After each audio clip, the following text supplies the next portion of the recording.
우리 부부의 결혼 생활은 누가 봐도 평온하고 잔잔한 호수 같았다. 사람들은 흔히 결혼 생활을 두고 치열한 전쟁터라고 말하곤 하지만 적어도 나에게 아내는 세상에서 가장 따뜻하고 순수한 사람이었다. 아내는 디지털 기기라면 질색하는 사람이었다. 스마트폰도 겨우 연락만 주고받는 용도로 쓸 뿐 SNS나 메신저 같은 복잡한 세상과는 거리를 두고 살았다. 그런 아내의 아날로그적인 성향이 나는 오히려 좋았다. 퇴근하고 돌아오면 늘 따뜻한 밥냄새와 함께 현관까지 마중을 나오는 아내를 보며 나는 매일같이 이런 평범함이 진짜 행복이지라고 생각하며 안도했다. 내가 회사 후배인 민우를 집에 자주 데려오게 된 건 순전히 아내를 믿었기 때문이었다. 민우는 대학 시절부터 나를 친형처럼 따르던 녀석이었고 우리 집에 올 때마다 예의 바르게 굴었다. 형수님, 오늘 된장찌개 정말 예술이에요. 라며 넉살 좋게 웃는 민우를 보며 나는 우리 가족의 유대가 더욱 깊어지고 있다고 믿었다. 아내 역시 민우를 친동생처럼 아꼈다. 내가 야근으로 늦는 날이면 아내는 종종 민우를 불러 함께 저녁을 차려주기도 했다. 나는 그런 아내의 배려심이 고마웠고 내가 없을 때도 화목하게 어울리는 두 사람의 모습이 더할 나위 없이 흐뭇했다. 그날도 평범한 금요일 저녁이었다. 나는 조금 일찍 퇴근해 집에 돌아왔고 거실에는 아내가 즐겨 듣던 클래식 음악이 나지막이 흐르고 있었다.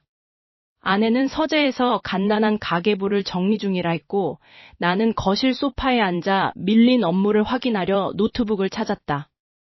아내의 노트북은 평소 그녀가 사용하는 책상 위에 고스란히 놓여 있었다. 아내에게 노트북을 빌려도 되냐고 물으려다 간단히 메일 하나만 확인하고 돌려놓을 생각으로 나는 자연스럽게 아내의 노트북을 열었다. 노트북 화면이 밝아지며 익숙한 바탕화면이 나타났다. 아내는 평소처럼 인터넷 창을 여러 개 띄워둔 채였는데 가장 눈에 띄는 것은 브라우저 하단에 고정된 SNS 아이콘이었다. 이상했다. 아내는 평생 페이스북이나 인스타그램 같은 건 할 줄 모른다고 관심도 없다고 말해왔던 사람이었다. 호기심이 아주 조금 일었다. 혹시 아내가 최근에 배우기 시작한 걸까? 나는 무심코 그 아이콘을 클릭했다. 화면이 전환되는 순간 나는 내 눈을 의심했다. 아니, 차라리 꿈이었으면 싶었다. 로그인된 상태의 SNS 페이지에는 아내의 이름과 낯익은 사진들이 도배되어 있었다. 그리고 그 옆으로 수많은 대화창이 떠 있었다. 가장 상단에 고정되어 있는 대화 상대의 이름. 그건 바로 내 후배 민우였다. 나는 떨리는 손으로 마우스를 움직여 최근 대화 내용을 클릭했다. 단순히 안부를 묻는 대화가 아니었다. 믿기 힘든 수위의 다정한 말투, 우리가 없는 시간에만 나누었던 은밀한 약속들, 그리고 나를 향한 조롱 섞인 문장들까지. 형이 오늘 일찍 들어온대? 우리 다음에는 더 조심해야 해. 민우의 메시지 아래로 아내가 보낸 답장이 보였다. 웃음 짓는 이모티콘과 함께 적힌 짧은 문장 하나가 내 심장을 차갑게 얼어붙게 만들었다. 아내의 얼굴이 순식간에 머릿속을 스쳐 지나갔다. 내가 매일 보던 그 따뜻한 미소, 나를 향한 순종적인 눈빛이 전부 다 가짜였다는 사실을 깨닫는 데는 그리 오랜 시간이 걸리지 않았다. 내 세상이 통째로 무너져 내리고 있었다. 나는 노트북 화면에서 눈을 떼지 못한 채 숨이 멎는 것 같은 고통 속에서 아내의 뒤를 돌아보았다. 서재 문이 천천히 열리고 있었다. 평온했던 일상은 아주 사소한 계기로 인해 산산조각이 나기 시작했다. 아내는 평소 기계치라는 말을 입에 달고 살았다. 스마트폰으로는 겨우 카카오톡 메시지를 보내거나 포털 사이트에서 날씨를 확인하는 정도가 전부였다. 나 역시 그녀의 그런 아날로그적인 면모가 좋았다. 복잡한 세상 속에서 순수함을 간직하고 있다는 착각. 그건 내가 그녀를 온전히 믿었던 가장 큰 이유였다. 그날 밤 아내는 샤워를 하러 들어갔고 휴대폰은 거실 소파 위에 무심하게 놓여 있었다. 평소라면 쳐다보지도 않았을 물건이었지만 우연히 화면이 켜지며 알림이 떴다. 낯선 아이디로 생성된 비공개 SNS 계정의 메시지였다. 이상한 예감이 등줄기를 타고 흘렀다. 평소 아내가 사용하는 계정이 아니었다. 홀린 듯 비밀번호 잠금이 풀려있던 휴대폰을 열었다. 그곳에는 내가 전혀 알지 못했던 아내의 세상이 펼쳐져 있었다. 가장 먼저 눈에 들어온 것은 낯선 이국적인 풍경을 배경으로 다정하게 어깨를 맞대고 있는 두 사람이었다. 아내와 내가 친형제처럼 아끼며 집에 수시로 불러 맛있는 밥을 해먹였던 바로 그 후배였다. 내 눈을 의심했다. 아니, 의심하고 싶었다. 하지만 사진 속 아내의 표정은 내가 집에서 보던 차분하고 다정한 모습이 아니었다. 생기 넘치고 도발적이며 그 누구보다 행복해 보이는 얼굴이었다. 사진을 넘길수록 내 심장은 조각나 가루가 되어가고 있었다. 프랑스, 일본, 베트남, 내가 출장이라고 믿고 보냈던 아내의 시간은 전부 그 녀석과 함께하는 미래였다. 무엇보다 나를 무너지게 만든 것은 사진 밑에 적힌 글귀들이었다. 지긋지긋하니 지옥 같은 결혼 생활, 언제쯤 끝날까? 멍청한 남편은 내가 오늘도 완벽하게 속고 있는 줄 알겠지. 정말이지 구역질이나. 어서 이 가짜 생활을 정리하고 너와 자유롭게 살고 싶어. 글귀 하나하나가 비수가 되어 내 가슴에 깊숙이 박혔다. 내가 그토록 소중히 여겼던 신뢰라는 가치가 사실은 누군가의 비웃음거리에 불과했다는 사실이 견딜 수 없었다. 손끝이 파르르 떨렸다. 안방에서 물기 어린 아내의 인기척이 들려왔지만 나는 그 자리에 얼어붙은 채 움직일 수 없었다. 내 집, 내 식탁, 내 시간까지 모두 그들이 비웃는 놀이터였다. 머릿속이 하얘지며 구역질이 올라왔다. 믿음은 순식간에 증오로 치환되었고 배신감은 뼈를 깎는 고통이 되어 돌아왔다. 도대체 어디서부터 잘못된 걸까? 내가 그 녀석을 집에 데려와 함께 웃고 떠들던 그 시간들에 아내는 과연 어떤 생각을 하고 있었을까? 아내가 거실로 나오기 직전 나는 마지막 힘을 다해 화면을 넘겼다. 가장 최근에 올라온 게시물은 방금 전의 것이었다. 사진 속에는 셔츠 차림으로 무거운 서류 가방을 들고 쓸쓸하게 지하철역으로 걸어가는 내 뒷모습이 찍혀 있었다. 내가 오늘 아침 출근길에 올랐을 때 어딘가에서 나를 몰래 지켜보며 찍은 게 분명했다. 그리고 그 사진 아래에는 소름 끼치는 문장이 적혀 있었다. 오늘도 열심히 일하러 가는 우리 호구님. 저렇게 열심히 사는데 정작 자기 마누라가 어디서 누구랑 있는지 평생 꿈에도 모르겠지? 세상에서 제일 쉬운 게 사람 속이는 거라니까? 진짜 바보 같아서 귀여울 지경이야. 회사에서의 일상은 그 어느 때보다 숨막히는 연속이었다. 평소라면 바쁜 게 최고지라며 스스로를 다독였겠지만 이제는 달랐다. 내 눈앞에 펼쳐진 광경들은 마치 정교하게 짜인 연극 무대 같았고 나는 그 무대 뒤편에서 길을 잃은 관객처럼 서 있었다. 아내와 후배, 두 사람의 관계를 의심하기 시작한 뒤부터 내게 주어진 모든 업무는 비정상적으로 꼬여갔다. 오늘도 마찬가지였다. 퇴근을 앞두고 예상치 못한 대형 프로젝트가 갑자기 떨어졌다. 팀장이 급하게 나를 불렀을 때 옆에서 서류를 정리하던 후배 녀석의 입가에 아주 찰나지만 기묘한 미소가 스쳐 지나갔음을 나는 보았다. 선배님, 이건 제가 도와드릴게요. 대신 오늘 남은 보고서 작업은 선배님이 좀 맡아주셔야 할 것 같아요. 그가 건넨 말은 너무나 친절했지만 어딘가 강압적인 느낌을 지울 수 없었다. 내가 야근을 해야 한다는 사실이 확정되자마자 후배는 서둘러 퇴근 준비를 했다. 그리고는 마치 약속이라도 한 듯 탕비실 쪽으로 걸어가 누군가와 은밀하게 통화를 시작했다. 나는 홀린 듯 복도 끝에서 그 모습을 지켜보았다. 유리창 너머로 보이는 그의 뒷모습은 평소에 깍듯한 후배가 아니었다. 여유롭고 오만했으며 무언가를 완벽하게 통제하고 있다는 자신감이 뚝뚝 묻어났다. 그가 통화 상대에게 건네는 말투는 다정하다 못해 끈적거렸다. 내 머릿속에는 며칠 전 보았던 그 SNS 계정의 사진들이 영화 필름처럼 돌아갔다. 참을 수 없는 분노가 치밀어 올라 사무실 문을 박차고 나갈 뻔했지만 나는 억지로 숨을 죽였다. 이 모든 상황이 우연이 아니라는 확신이 들었다.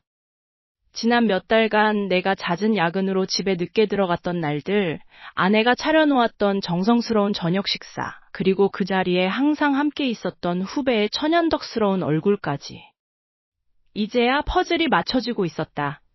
내가 집에 없는 그 시간들을 그들은 마치 자신들의 것처럼 자유롭게 누리고 있었다.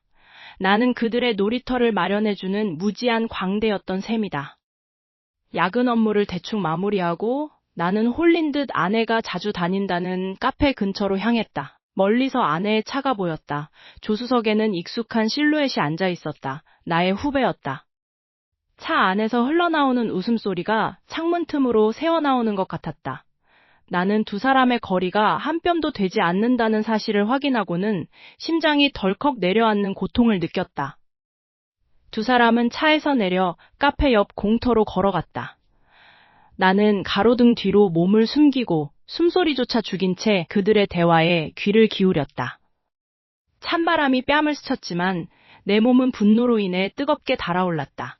아내의 목소리가 들려왔다. 예의 그 가식적인, 나에게는 결코 보여준 적 없는 교태 섞인 목소리였다. 이렇게까지 해야 해? 불안해 죽겠어. 아내의 걱정 섞인 물음에 후배는 비웃음을 흘리며 그녀의 어깨를 감싸 안았다. 나는 내 눈을 의심했다. 아니, 믿고 싶지 않았다. 내 가족처럼 아꼈던 동생이 나의 아내를 품에 안고 있었다. 세상이 무너져 내리는 듯한 현기증이 일었다. 하지만 내가 들은 다음 말은 그 어떤 배신보다도 잔인하고 치명적이었다. 후배가 아내의 귓가에 입술을 바짝 가져다 대며 나지막이 하지만 너무나 선명하게 속삭였다. 걱정 마, 벌써 다 계획대로 되고 있잖아. 조금만 더 시간을 두고 괴롭히면 그 인간은 제풀에 지쳐서 스스로 이혼 서류에 도장을 찍을 테니까. 아내의 노트북은 평소처럼 거실 한 구석에 무심하게 놓여 있었다. 평소 기계치라며 나에게 사소한 설정 하나하나까지 의존하던 아내였기에 이 노트북은 나에게 있어 그녀의 일상을 들여다보는 가장 사적인 창구였다. 하지만 오늘은 달랐다. 단순한 의심을 넘어 무언가 결정적인 증거를 찾아내야 한다는 강박이 내 손끝을 떨리게 했다. 나는 깊게 심호흡을 하며 노트북의 전원을 켰다. 로그인 화면이 뜨자 익숙한 비밀번호를 입력했다. 그녀가 결혼기념일 날짜로 설정해둔 비밀번호를 누를 때마다 느껴지던 묘한 배신감이 다시금 가슴을 짓눌렀다. 바탕화면은 평온했다. 하지만 나는 직감적으로 알 수 있었다. 그녀가 단순히 SNS 활동만 한 것이 아니라는 것을. 나는 차분하게 숨겨진 폴더를 찾아 헤맸다. 평소 IT 기기에 서툰 척 연기하던 그녀의 모습 뒤에는 치밀하게 계산된 또 다른 자아가 숨어 있었다. 시스템 설정 깊숙한 곳, 일반적인 사용자라면 결코 들여다보지 않을 경로에 의문의 폴더 하나가 숨겨져 있었다. 마우스를 클릭하는 내 손에 식은땀이 배어나왔다. 폴더 안에는 수많은 텍스트 파일이 날짜별로 정리되어 있었다. 첫 번째 파일을 여는 순간 내 눈을 의심할 수밖에 없었다. 그곳에는 아내와 그놈, 내 후배의 대화 기록이 적나라하게 담겨 있었다. 단순히 애정 행각을 나누는 수준이 아니었다. 그들은 내가 모르는 사이 내 재산 목록을 낱낱이 파악하고 있었다. 이번 달 적금 만기되면 그 돈부터 먼저 돌려놓자. 오빠가 회사에서 승진하면 스톡옵션 나올 때까지 참아야 해. 그 사람 명의로 된 부동산을 어떻게 합의 이혼할 때 우리 쪽으로 돌릴지 변호사와 상담했어와 같은 문장들이 화면 위에서 춤을 추고 있었다. 심장이 쿵쾅거리는 소리가 귓가를 울렸다. 배신감은 이제 분노를 넘어 차가운 공포로 변해가고 있었다. 내가 그토록 신뢰하고 아꼈던 후배, 그리고 내 인생의 동반자라고 믿었던 아내가 한 몸이 되어 나를 파멸시키려 하고 있었다니. 그동안 후배가 나에게 건넸던 친절한 미소, 아내가 챙겨주던 따뜻한 저녁 식사, 그 모든 것이 거대한 사기극의 일부였다. 그들은 나를 단순히 남편이나 선배로 보는 것이 아니라 뜯어먹을 것이 많은 호구로 취급하고 있었다. 대화 기록을 더 깊게 파헤칠수록 혈압이 오르는 것이 느껴졌다. 그들은 구체적인 시나리오를 짜고 있었다. 내가 회사 업무에 치여 정신없는 사이 나의 인감과 서류를 몰래 복사해둔 정황까지 고스란히 담겨 있었다. 배은망덕이라는 단어조차 이 상황을 설명하기엔 턱없이 부족했다. 나는 떨리는 손으로 중요한 대화 내용들을 내 개인 클라우드로 전송하기 시작했다. 이 증거들이야말로 나를 지킬 유일한 무기였다. 마우스 커서가 마지막 파일을 복사하는 그 찰나의 순간, 거실에서 둔탁한 발소리가 들려왔다. 분명 친구를 만나러 나갔던 아내였다. 늦은 밤, 도어락이 해제되는 소리가 유난히 크게 들렸다. 나는 급히 노트북 화면을 닫으려 했지만 이미 때가 늦은 듯했다. 방문이 조용히 열리더니 낯익은 실루엣이 나타났다. 평소에 다정한 아내의 얼굴이 아니었다. 그녀는 방 안에 불도 켜지 않은 채 문틀에 기대어 서서 나를 빤히 쳐다보고 있었다. 뭐해? 왜 불도 안 켜고 그런 걸 보고 있어? 그녀의 목소리는 평소보다 한 톤 낮고 차가웠다. 등 뒤로 서늘한 기운이 감돌았다. 그녀의 눈빛에는 더 이상 사랑이나 신뢰 같은 감정은 찾아볼 수 없었다.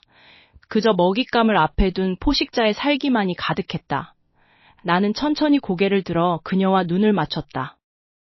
도망칠 곳은 없었다. 노트북 화면은 여전히 켜져 있었고 우리의 가면은 이제 완전히 벗겨지기 직전이었다. 그녀가 천천히 방 안으로 걸어 들어오며 입꼬리를 기괴하게 비틀었다. 다 봤어? 꽤 열심히도 찾았네. 심장이 터질 것 같았다. 모니터 너머로 본 그들의 대화 내용은 내 인생을 송두리째 뒤흔들어 놓기에 충분했다. 증거 파일 하나를 USB에 옮겨 담은 뒤 나는 주먹을 꽉 쥔 채로 자리에서 일어났다. 사무실 중앙에 있는 김대리, 내 후배이자 아내의 정부인 그자의 책상으로 향하는 발걸음이 유난히 무거우면서도 단호했다. 내 머릿속은 분노로 가득 찼지만 이성적으로 그를 몰아세워야 한다는 생각뿐이었다. 주변 동료들의 시선이 느껴졌지만 상관없었다. 지금 내 눈앞에 있는 이 배은망덕한 인간의 가면을 오늘 당장 벗겨내고 싶었으니까. 김대리, 잠깐 나 좀 볼까? 내 목소리는 낮게 깔려 있었다. 김대리는 아무것도 모른다는 듯 천연덕스러운 미소를 지으며 의자를 돌렸다. 그 가식적인 얼굴을 보니 구역질이 올라왔다. 우리는 탕비실 구석으로 자리를 옮겼다. 나는 탕비실 문을 닫자마자 그에게 USB를 내밀었다. 떨리는 손을 숨기려 애쓰며 나는 최대한 차분하게 물었다. 이게 다 무슨 소리지? 내 컴퓨터에서 나온 거야. 너랑 우리 아내, 도대체 언제부터 시작된 거지? 그리고 돈 문제는 또 뭐야? 나를 바보로 아는 거야? 하지만 김대리는 놀라기는커녕 오히려 눈을 가늘게 뜨며 비릿한 웃음을 흘렸다. 그는 마치 내가 정신이 나간 사람을 대하듯 한숨을 깊게 내쉬었다. 선배님, 요즘 업무 스트레스 때문에 힘드신 건 알겠는데요. 지금 제정신이세요? 도대체 무슨 소설을 쓰시는 건지 모르겠네요. 그의 뻔뻔한 태도에 헛웃음이 나왔다. 나는 증거를 들이밀었지만 그는 전혀 당황하지 않았다. 오히려 나를 몰아세우기 시작했다. 선배님, 과도한 야근 때문에 피로가 누적되신 것 같아요. 망상 증세가 심각하시네요. 어제도 업무 착오 때문에 팀장님께 깨지셨잖아요. 이제 하다 후배인 저를 상대로 이런 정신 나간 짓까지 하시는 겁니까? 이건 명백한 직장 내 괴롭힘이에요. 계속 이런 식으로 근거 없는 비방을 이어가시면 저도 법적으로 대응할 수밖에 없습니다. 선배님 같은 분이 회사에서 평판이 어떨지 조금만 생각해 보시죠. 등골이 오싹해졌다. 그는 마치 내가 쓴 시나리오를 읽고 있는 듯 모든 상황을 뒤집어 나를 가해자로 몰아가고 있었다. 회사의 평판, 직장 내 괴롭힘, 법적 대응. 그가 내뱉는 단어들은 하나하나가 나를 올가매는 밧줄처럼 느껴졌다. 나는 억울함에 목소리를 높이려 했지만 그는 차갑게 나를 노려보며 쐐기를 박았다. 병원에 한번 가보시는 게 어때요? 아내분께도 연락드려야겠네요. 남편분이 이렇게까지 불안정한 상태라는 걸 아셔야 할 테니까요. 그가 내 휴대폰을 뺏으려던 찰나 탕비실 문이 거칠게 열렸다. 그곳에는 예상치 못한 인물이 서 있었다. 바로 아내였다. 그녀의 얼굴은 잔뜩 상기되어 있었고 눈에는 눈물이 그렁그렁했다. 그녀는 나를 보자마자 몸을 움츠리며 공포에 질린 표정을 지었다. 여보, 제발 그만해. 대체 왜 그래? 그녀의 비명 같은 외침에 사무실 안의 모든 사람들의 시선이 우리에게 쏠렸다. 그녀는 김대리 의등 뒤로 숨으며 떨리는 목소리로 사람들에게 말했다. 이 사람이 집에서도 요새 계속 저를 의심하고 화가 나면 물건을 던지기도 해요. 너무 무서워서 살 수가 없어요.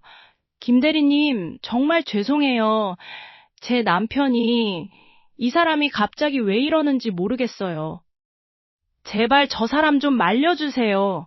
그녀의 완벽한 연기에 나는 그 자리에 얼어붙고 말았다. 김 대리는 승리자의 미소를 지으며 내 어깨를 툭툭 쳤다. 선배님, 이제 그만하시죠. 사모님께서도 이렇게 괴로워하시잖아요. 나는 모든 것이 무너지는 소리를 들었다. 그들은 처음부터 나를 정신병자로 만들 작정이었다. 사무실을 뒤로하고 터덜터덜 걷는 내 발걸음은 천근만근 무거웠다. 후배 녀석이 내뱉던 그 비웃음 섞인 목소리, 나를 정신병자 취급하던 그 오만한 눈빛이 뇌리에서 떠나지 않았다. 억울함보다는 배신감이, 그보다는 내 인생이 통째로 부정당하고 있다는 허탈함이 나를 잠식했다.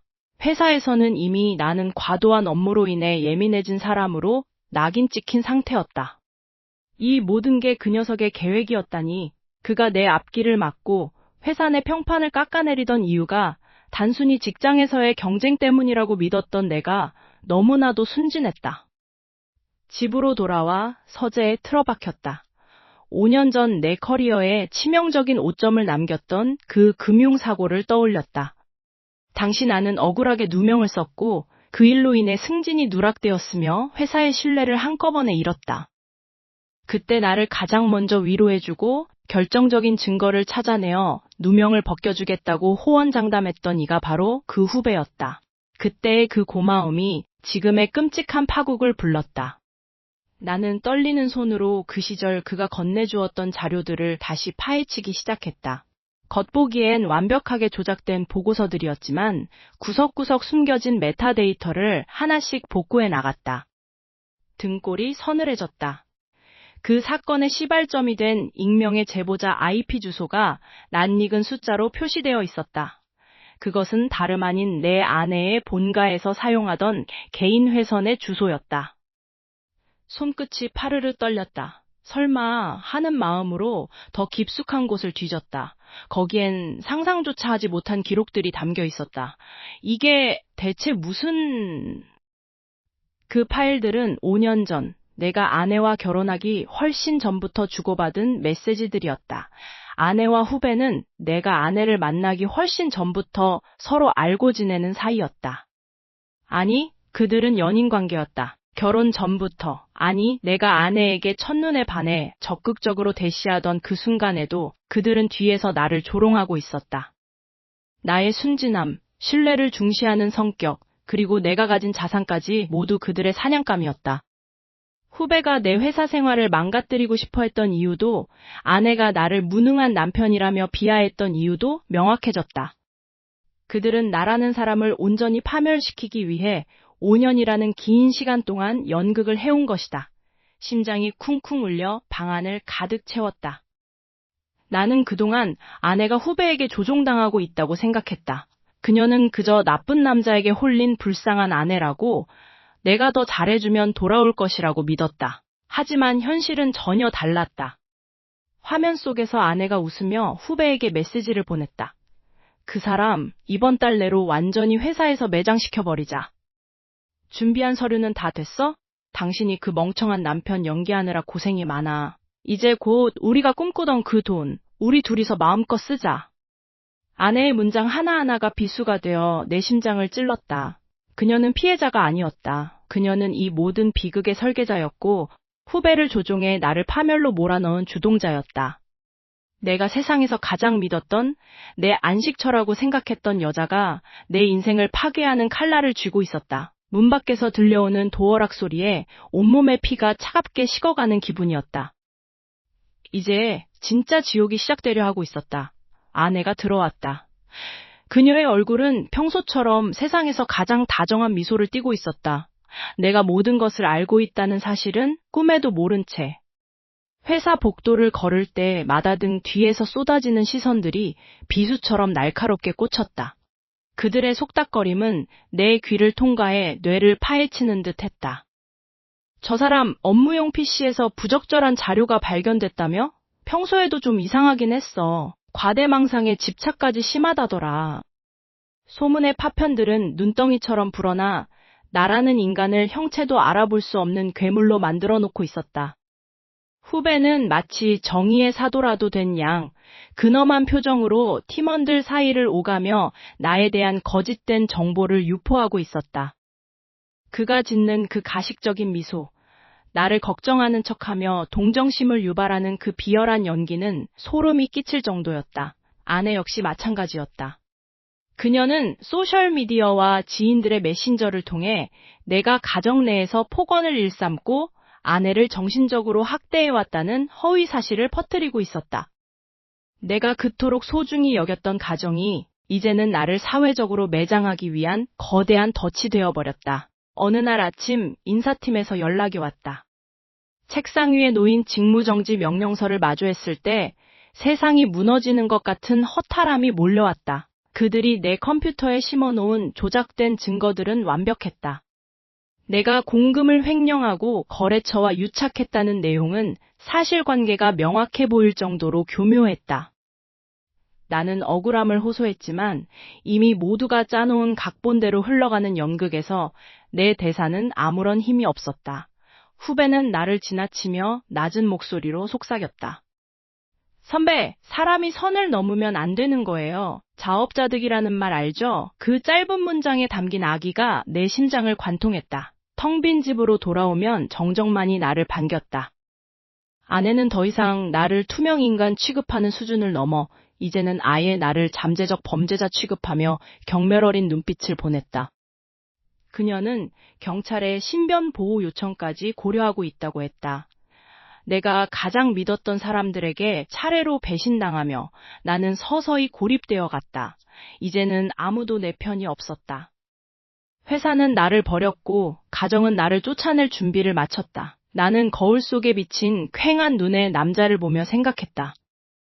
이대로 무너질 것인가? 아니면 그들의 위선적인 가면을 찢어버릴 것인가? 복수라는 단어가 머릿속에서 피처럼 붉게 일렁였다. 그날 밤 폭풍우가 몰아치던 밤이었다. 현관문 앞에 정체불명의 택배 상자가 하나 놓여 있었다. 발신인도 없는 검은색 테이프로 칭칭 감긴 상자. 불길한 예감이 척추를 타고 흘렀다. 나는 거실 바닥에 앉아 떨리는 손으로 상자를 열었다. 그 안에는 서류 뭉치와 함께 낯익은 USB가 들어있었다. 서류 첫 장을 넘기는 순간 내 눈은 의심할 수 없는 현실을 마주하고 말았다. 그것은 아내와 후배가 변호사와 나눈 대화 녹취록과 이메일 내역이었다. 그들은 단순히 나를 해고시키는 것에서 멈추지 않았다. 내가 정신질환을 앓고 있으며 자해를 시도했다는 조작된 병원 진단서까지 준비하고 있었다. 나를 완전히 사회적으로 말살하고 내 재산권까지 박탈하여 나를 병원에 강제 입원시키려는 구체적인 계획이 적혀 있었다. 마지막 페이지에는 후배의 친필 메모가 적혀 있었다. 이 서류들이 법원에 제출되는 순간 넌 세상에서 사라지는 거야. 영원히. 심장이 터질 듯한 공포가 밀려왔지만 동시에 머릿속이 차갑게 식어가는 것이 느껴졌다. 그들은 지금 나를 법적으로 살해하려 하고 있었다. 상자 깊숙한 곳에서 휴대폰 하나가 반짝였다. 화면에는 낯선 번호로 온 메시지가 떠 있었다. 다음 단계는 장례식 준비입니다. 나는 멍하니 허공을 응시했다. 이 싸움은 이제 끝을 보아야만 했다. 드디어 결전의 날이 밝았다. 양가 부모님을 모두 모신 자리, 겉으로는 우리 부부의 불화를 봉합하기 위한 화해의 식사 자리라고 포장했다. 아내와 후배, 그들은 여전히 연극을 멈추지 않았다. 아내는 식탁 너머로 나를 향해 가련한 눈빛을 보냈고 후배는 죄송하다는 듯 고개를 숙이며 짐짓 예의 바른 척 연기하고 있었다. 내 속에서는 분노가 들끓었지만 겉으로는 담담함을 유지하며 넥타이를 느슨하게 풀었다. 부모님들은 두 사람의 가식적인 위로에 속아 오히려 내게 사람이 완벽할 순 없으니 이해하고 살라며 훈계를 늘어놓으셨다. 그 말들이 귓가에 맴돌 때마다 가슴 한구석이 서늘해졌다. 이제 모든 가면을 벗겨낼 시간이었다. 어머니, 아버지, 그리고 장인어른, 장모님. 사실 오늘 이 자리는 화해를 하려고 만든 자리가 아닙니다. 지금까지 제가 겪어온 지옥 같은 시간을 이제는 끝내야겠기에 여러분께 진실을 증명해 보이려 합니다. 나의 말에 식당 안의 공기가 차갑게 얼어붙었다. 아내는 당황한 듯 내 손을 잡으려 했지만 나는 냉정하게 그녀의 손을 뿌리쳤다. 나는 미리 준비해둔 태블릿 PC를 꺼내 식탁 중앙에 올려놓았다. 그리고 리모컨을 눌러 식당 벽면에 설치된 대형 스크린을 켰다. 가장 먼저 화면에 나타난 것은 아내의 숨겨진 SNS 계정이었다. 화려한 해외여행지에서 후배와 다정하게 찍은 사진들, 그리고 나를 지루한 기생충이라 부르며 조롱하던 게시물들이 파노라마처럼 흘러나왔다. 장인어른의 얼굴이 불그락푸르락 변해갔고 장모님은 충격에 입을 틀어막았다. 나는 멈추지 않았다. 다음으로 재생된 것은 그동안 내가 모아온 녹취록이었다. 스피커를 통해 흘러나오는 소리는 너무나 선명했다. 우리 재산을 어떻게 빼돌릴지 모의하던 대화, 내가 회사에서 낙마하도록 설계한 음모, 그리고 나를 비웃으며 낄낄거리던 후배의 천박한 목소리까지. 식당은 순식간에 아수라장이 되었다. 후배는 얼굴이 하얗게 질려 어쩔 줄 몰라 했고 아내는 고개를 숙인 채 떨고 있었다.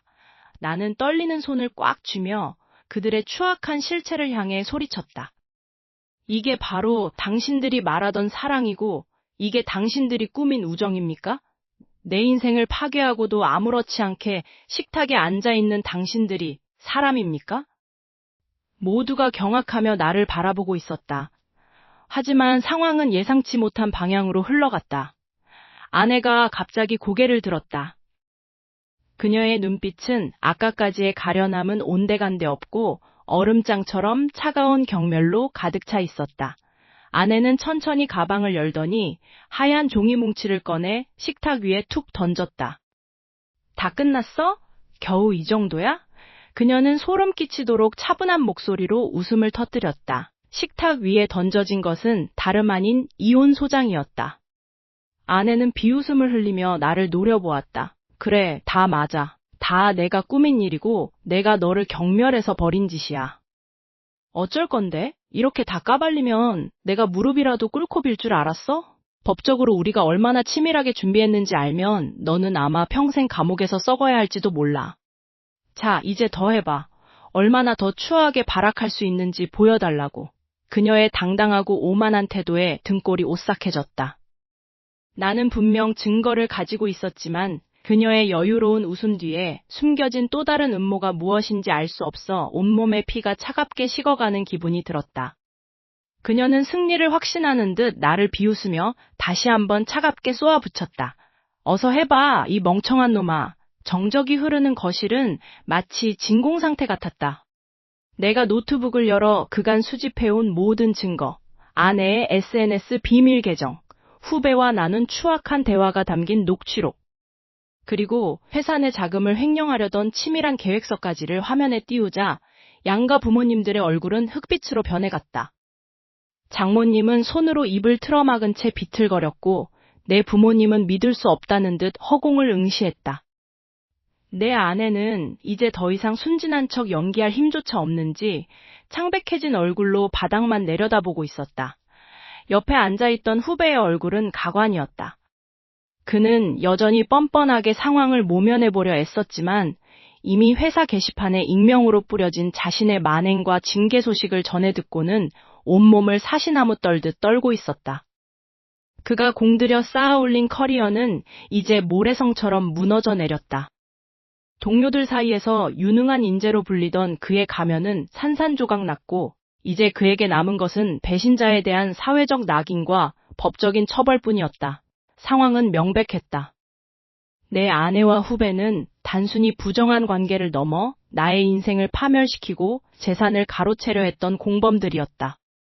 부모님들은 경악을 금치 못하며 그들을 향해 질타를 쏟아냈고 집안은 아수라장이 되었다. 하지만 정작 그 모든 장면을 지켜보고 있는 나는 이상하리만치 차분했다. 가슴속에서 끓어오르던 분노와 배신감은 신기할 정도로 가라앉아 있었다. 이제 나에게는 선택의 시간이 주어졌다. 법적 절차를 밟아 그들을 파멸의 끝까지 몰아넣을 것인가, 아니면 이 지긋지긋한 인연의 끈을 가위로 잘라내듯 단번에 끊어버리고 새로운 삶을 찾아 떠날 것인가. 법무법인의 변호사는 지금 당장 고소장을 접수하면 그들이 사회적으로 매장당하는 꼴을 볼 수 있다고 내게 속삭였다. 징벌적 손해배상과 위자료 청구, 그리고 회사 내 징계위원회까지. 내가 마음만 먹으면 그들은 다시는 고개를 들 수 없는 나락으로 떨어질 것이 분명했다. 하지만 나는 창밖의 밤하늘을 보며 깊은 생각에 잠겼다. 복수가 과연 나를 구원해줄까? 그들의 삶을 망가뜨리는 과정에서 나 또한 그들의 악취에 물들게 되지는 않을까? 나는 책상 위에 놓인 이혼 서류를 내려다보았다. 복잡하게 얽힌 소송의 늪에서 허우적대는 대신 모든 미련을 내려놓고 깨끗하게 정리하는 것이 진정한 승리가 아닐까 하는 생각이 스쳤다. 하지만 내 손끝은 여전히 고소장 위를 맴돌았다. 나는 나를 배신한 사람들을 향해 천천히 고개를 돌렸다. 그들의 눈에는 공포와 함께 어쩌면 끝까지 나를 탓할지도 모를 얄팍한 원망이 서려 있었다. 나는 차갑게 입꼬리를 올렸다. 가족의 화목함과 신뢰를 무엇보다 소중히 여겼던 내 삶이 어떻게 이렇게 잔인하게 부서질 수 있는지 아직도 그 질문에 대한 답을 찾지 못했다. 나는 서류를 집어들고 자리에서 일어났다. 부모님들이 나를 안쓰러운 눈빛으로 바라보았지만 나는 아무런 말도 하지 않았다. 집 밖으로 나오자 차가운 새벽 공기가 얼굴을 스쳤다. 법적인 단죄를 시작할 것인지 아니면 모든 것을 뒤로하고 떠날 것인지 결정의 무게가 어깨를 짓눌렀다. 법정의 판결문보다 더 중요한 것은 나의 내면이었다. 나는 과연 진흙탕 같은 이곳을 완전히 떠나 예전의 나로 돌아갈 수 있을까? 모든 것을 다 잃었다고 생각했던 순간 나는 오히려 자유를 느꼈다. 그러나 그 자유의 대가는 너무나 가혹했다. 과연 나는 이 지독한 악몽의 끝에서 진정으로 평온한 내일을 맞이할 수 있을까? 내 앞에는 두 갈래 길이 놓여 있었다. 한쪽은 잔혹한 복수의 길, 다른 한쪽은 고독하지만 평온한 망각의 길. 나는 천천히 발걸음을 옮겼다. 선택은 오롯이 나의 몫이었다.